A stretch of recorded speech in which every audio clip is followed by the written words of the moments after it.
Good morning और हर हर महादेव, जय शनि महाराज। तो लव यू ऑल, आप सबको दिल से प्रणाम, थैंक यू। आज एक बहुत प्यारा सॉन्ग हमारा भाई, छोटा भाई टुनटुन, बहुत अच्छा राइटर, बहुत अच्छा इंसान, अनंता म्यूजिक से बहुत प्यारा सॉन्ग आज रिलीज हुआ है। चूड़ी हरियर का, चूड़ी हरियर की। तो लव यू ऑल, आप लोग ऐसे ही प्यार और आशीर्वाद देते रहिए। और कल मैं लाइव आऊँगा, कुछ बातें करनी है आप लोगों से और प्यारी बातें करनी है कि आप लोग जो प्यार देते हैं, आशीर्वाद देते हैं, उस बातों पे बात करना है। कुछ लोगों को बताना भी है क्योंकि बर्दाश्त बहुत कम हो रहा है। अब जितना दिन किया था मैं कर ही रहा था कि कुछ हो ना, कुछ बातें ना हो। और भैया से भी मैं यही कहूँगा कि भैया आप अपने साथ रहने वाले लोगों को थोड़ा सा समझाइए, न तो हम खुलब तो खुल जाइले। हम तो तारा लोग सब जना के पता है हम खुलब तो खुल जाए, तो हमारा के खोलल मत। आ के का हो, के का ना हो, के कैसन हो, के कौन लकीर खींचेला, के का कैले बा, हम काल बतियाब। अभी बरा ना बतियाब, जा तनी शूटिंग पर। तो तू लो या तो तू सुधर जाए ना, तो हम बिगड़ब ना, तो तू लो जान तेरा पूरा पूरा स्थिति बिगड़ जाला।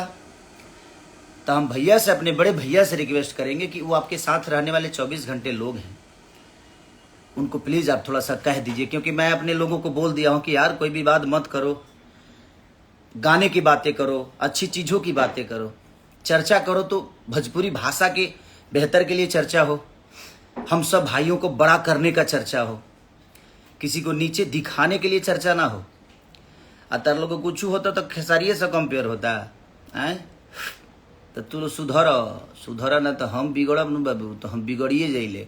तो हमारा के खोदल मत ना, तो हम खोदब न तो पूरा स्थिति खोदा जाला। तू लोग तो जानता रह। तो प्लीज अच्छी बातें है भैया मेरे गाए, और प्यारा सॉन्ग है वो, हम सबसे अपील करेंगे। बट ये आखिरी थोड़ी है, इसके आगे भी हम सबको करना है। और मेरी शुभकामना है भाई के साथ कि भैया और बेहतर करिए। और तार लोग कंपेयर करते रहते, हर चीज़ में कंपेयर करा, डांसों में करा, वीडियो में करा, एक्टिंगों में करा, कॉमेडियों में करा, गायकियों में करा, हर चीज़ में करा, समाज से लेके, परिवार से लेके, हर चीज़ में कंपेयर करा लो। खाली एगो बेमतलब कि तू लो लकीर खींचे वाला जब बात करता रह। तो उदित भैया तो 10,000 गाना गौले हुई हैं, वो बिहारे के हूँ मैं, तो वो लकीर ना हो। श्रद्धा सिन्हा जी जो हमारी लीजेंड है, उन्होंने बहुत प्यारा भोजपुरी को बड़ा करने में योगदान रहा। पंकज त्रिपाठी जी बिहारे के हैं, हमारे गोपालगंज जिला के हैं, उन्होंने हिंदी में इतने बड़े बड़े लेवल पे काम किया। वो गौरव नहीं है, वो लकीर नहीं है। मनोज बाजपेयी जी, संजय मिश्रा जी, भरत शर्मा जी, गोपाल राय जी, ये जितने भी हैं लीजेंड जो हैं, ये सब का है भाई, ये सब वो लकीर ना हो। तारा लोग बेमतलब कि खेसारी से कंपेयर, मैंने कहता हूँ खेसारी के नीचे दिखावे के बा, क्योंकि नीचे दिखा दला से क्यों बड़ा हो जाई ना। हमारी शुभकामना है कि हमारी भोजपुरी भाषा के और भी मेरे भाई हैं, और जाकर लोग हिंदी में गाएं, लेकिन उससे हमारी भाषा का कोई मान सम्मान नहीं बढ़ने वाला।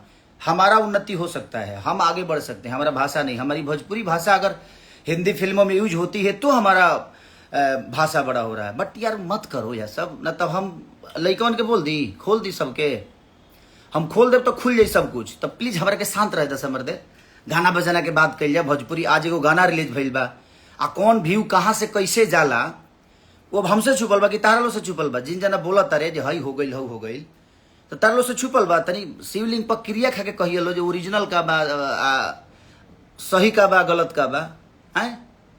तो प्लीज रिक्वेस्ट बा, हम अपना भैयों से कहो कि भैया तनी कुछ चमन वो साथे बा लोग के समझाई, ना तो हम अपना लइकन के बोल देब ना, तो फिर ओकरा बाद दूसरे स्थिति होखे लगी, फिर शुरू हो जाई ड्रामा। तो ड्रामा मत करो लो बाबू, न तो जानते रहो लो हमारे बारे में तो जानते रहो कि हमारा इतना केहू नहीं है बोली। तो प्लीज रिक्वेस्ट यू।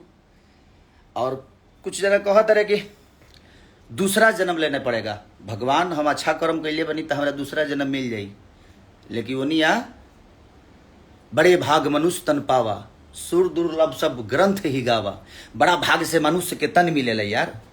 तो इमें जे निमन कर्म करेला नु, वो करे फिर दोबारा जन्म मिले के मरेला। आ करम खाली गायकी से ना होला, एक्टिंग से ना होला, करम में बहुत कुछ आवेला। तो ओकरा के ध्यान रख लो।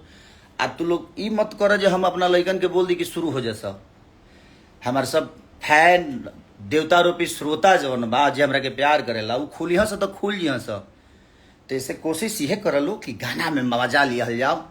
अच्छी बातें है, हमारे भोजपुरी के कलाकार बड़े बड़े जगह पे जाकर और हिंदी को प्रमोट करें, यो हम ना चाहे, भोजपुरी को प्रमोट करें। हम ये चाहेंगे कि हमारा भाषा बड़ा हो, हम भाषा के लिए काम करते हैं।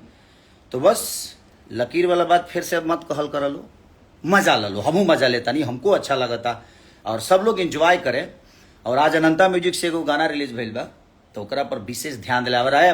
पगला फैन लव यू, ऐसा ही मजा लो और एकदम उड़ाओ चूरी हरियाणा का, ठीक है। Love you all, thank you, bye by.